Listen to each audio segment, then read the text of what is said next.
Close your eyes and remember.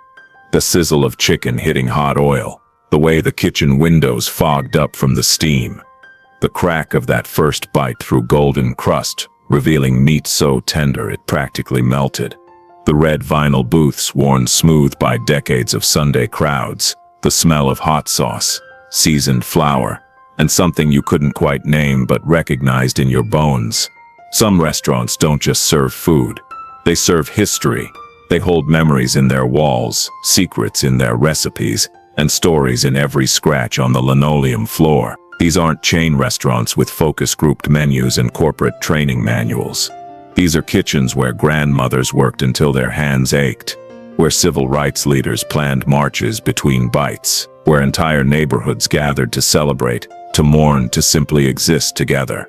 The 10 restaurants on this list didn't just survive segregation, poverty, and the changing tides of American taste. They became monuments, living museums, proof that a black woman with a cast-iron skillet and enough determination could build something that outlasted empires. Sylvia's Restaurant, Harlem, New York, 1962. Sylvia Woods had $20,000 in savings, a dream, and absolutely no business owning a restaurant in one of America's most famous neighborhoods. She'd been working as a waitress at Johnson's Luncheonette on Lenox Avenue in Harlem, serving plates of soul food to factory workers, musicians, and the everyday people who made the neighborhood pulse. When the owner decided to sell, Sylvia's mother mortgaged her farm in Hemingway, South Carolina to help her daughter buy the place.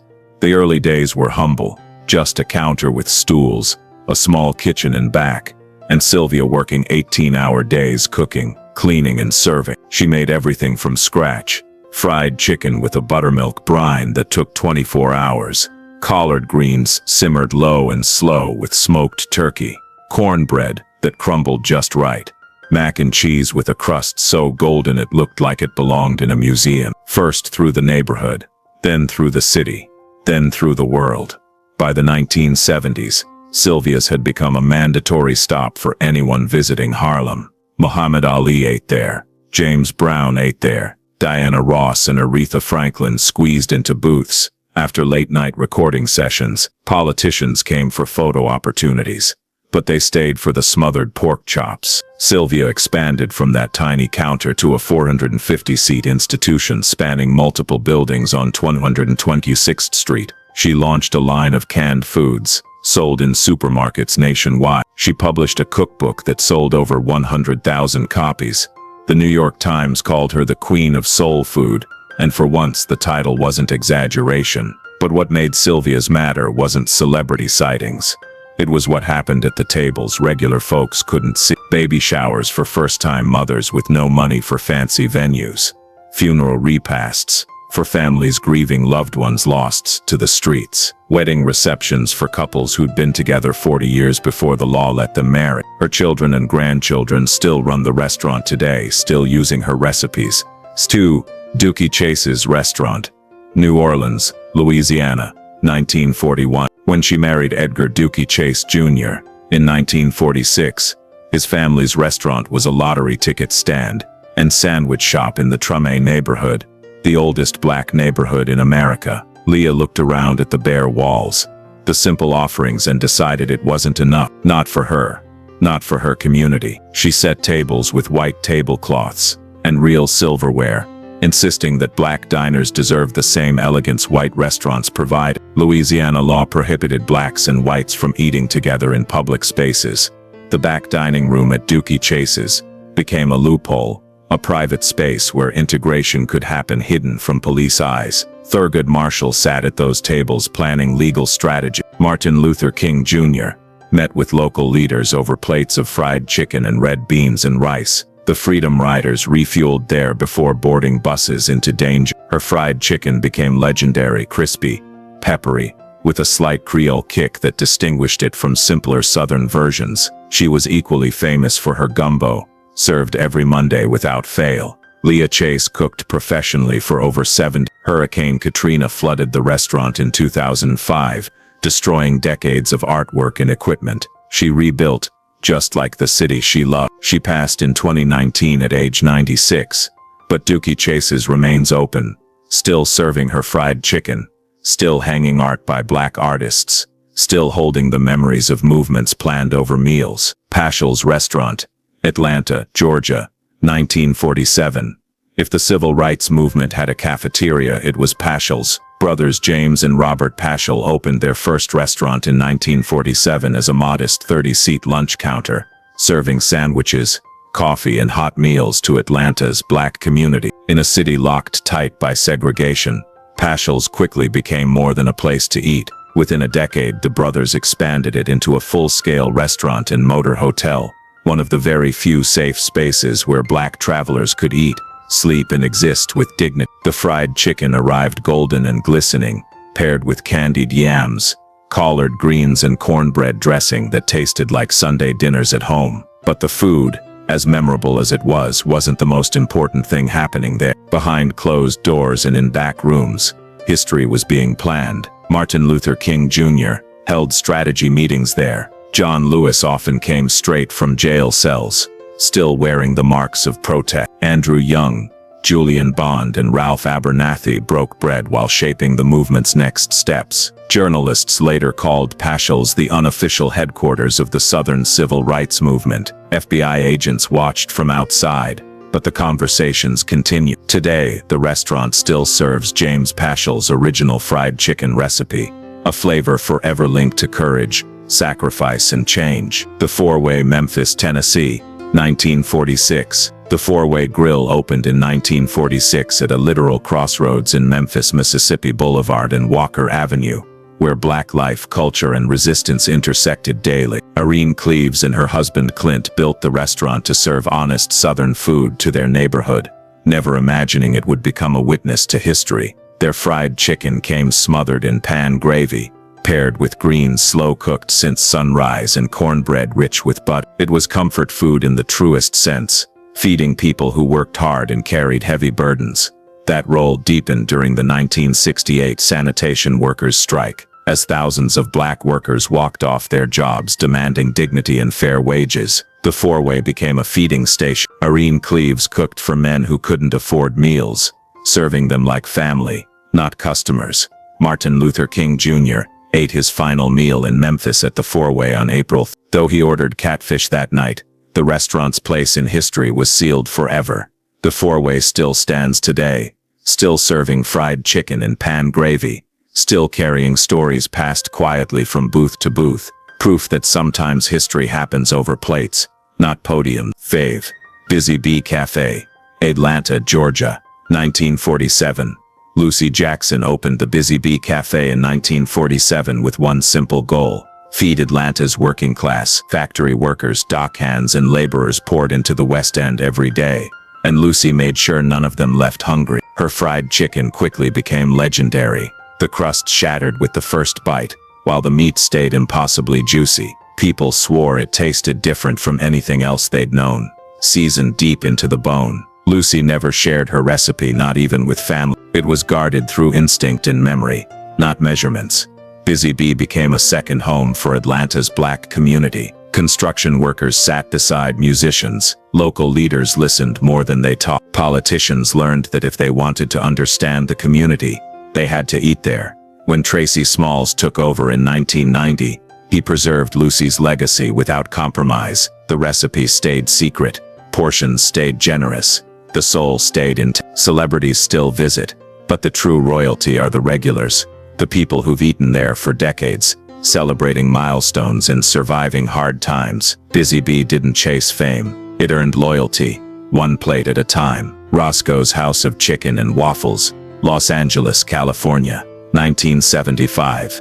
Herb Hudson opened Roscoe's in 1975, with an idea that sounded strange to outsiders, but felt familiar to those who knew black food history. Fried chicken and waffles on the same plate. The combination traced back to Harlem jazz clubs, where musicians needed food that worked for both late nights and early mornings. In Los Angeles, it became a revelation. Crispy chicken met soft golden waffles, sweet syrup clashed beautifully with hot sauce, and a new classic was born. Musicians and actors discovered Roscoe's first, then the city followed. Deals were made over wings and waffles. Families celebrated birthdays, Working people grabbed comfort after long shifts. Roscoe's welcomed all of it. As locations spread across Southern California, the restaurant became more than a business. It became a cultural landmark, the walls filled with autographed photos, but the soul stayed rooted in community. When some locations closed years later, fans mourned deeply because Roscoe's wasn't just food, it was memory, identity, and proof that Black creativity could shape American culture and last. 7. Sweats Restaurant, Nashville, Tennessee, 1954. Sweats opened in 1954 as a cafeteria-style soul food restaurant with no interest in trends or flash. Walter Sweats Sr. wanted to serve Nashville's Black community the food they already loved: hot, fast, and generous. Customers moved down a steam table line piled high with fried chicken, pork chops, greens, and casseroles. Plates overflowed. Prices stayed low. Everyone ate well. The fried chicken was quiet perfection, crispy, lightly seasoned, and fried just right. It didn't seek attention. It earned trust. During the 1960s sit-in movement, activists often stopped at Sweats before demonstrations. They fueled up knowing arrests, beatings, or jail might follow. Sweats became a place of strength before struggle. 3 generations of the Sweat family have run the restaurant, refusing to change what works. The recipes remain untouched. The process remains familiar. Today, politicians and musicians visit, but Sundays still belong to churchgoers who've eaten there their whole lives. Sweats endures because it feeds both body and belonging. Alcenia's, Memphis, Tennessee, 1997. Alcenia's doesn't begin with food. It begins with a hug. B.J. Chester Tamayo opened the restaurant in 1997, naming it after her mother and building it around love, not efficiency. Every customer is greeted personally. Every plate comes with cake. The menu reads like a Southern family reunion: fried chicken, oxtails, salmon croquettes, cabbage, black-eyed peas, and cornbread that crumbles just right. Portions are generous. Prices are humble. BJ cooks the way her mother taught her, and she insists her mother's spirit lives in the kitchen. She sings, dances, and talks with customers like old friends, even when they're strangers. But Alcenia's is more than charm. It's refuge. Lonely people find conversation. Struggling families find extra food quietly added to their plates. The space is small. The kitchen is tight. The neighborhood is modest. But the love is enormous, and that's why people keep coming back. Not just for fried chicken, but to feel seen. Louis, Missouri, 1997. Robbie Montgomery spent decades as a backup singer for Ike and Tina Turner, before illness ended her music career. When one calling ended, she found another. In 1997, she opened Sweetie Pies, naming it after her mother's nickname for her. The menu reflected what she knew best: fried chicken, macaroni and cheese, collard greens, and peach cobbler made with care. The chicken soaked in buttermilk before frying, emerging golden and crisp. The mac and cheese stretched in long strings. The food felt like home. Sweetie Pies grew from a neighborhood restaurant into a national sensation, helped by a long-running reality show. Fame brought success and strain, but Robbie never let the recipes change. Through every challenge, the food remained the anchor. Robbie has said the food is her legacy, something that will outlive television and headlines. Long after the spotlight fades, people will remember how Sweetie Pies made them feel. Martha Lou's Kitchen,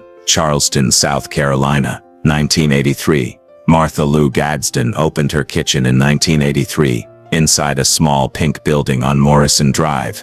It didn't look impressive. It didn't need to. Her recipes came from generations of Gullah Geechee women, rooted in traditions, shaped by survival, memory, and land. Her fried chicken shattered with every bite. Her lima beans melted. Her okra soup tasted like history. Martha Lou never followed trend. She cooked the way her grandmother taught her, continuing an unbroken chain stretching back centuries. Chefs traveled to learn from her. Writers made pilgrimages. She treated everyone the same, with warmth and overflowing plates. When she passed away in 2021, Charleston mourned deeply. The restaurant closed briefly, then reopened under family care. The pink building still stands. The food still speaks. And the tradition continues. As banks when loans were denied, as safe spaces when the world outside was hostile, Most were built by women, working long hours over hot stoves, hands aching, backs bent, driven by the belief that feeding people was sacred work. They had no investors,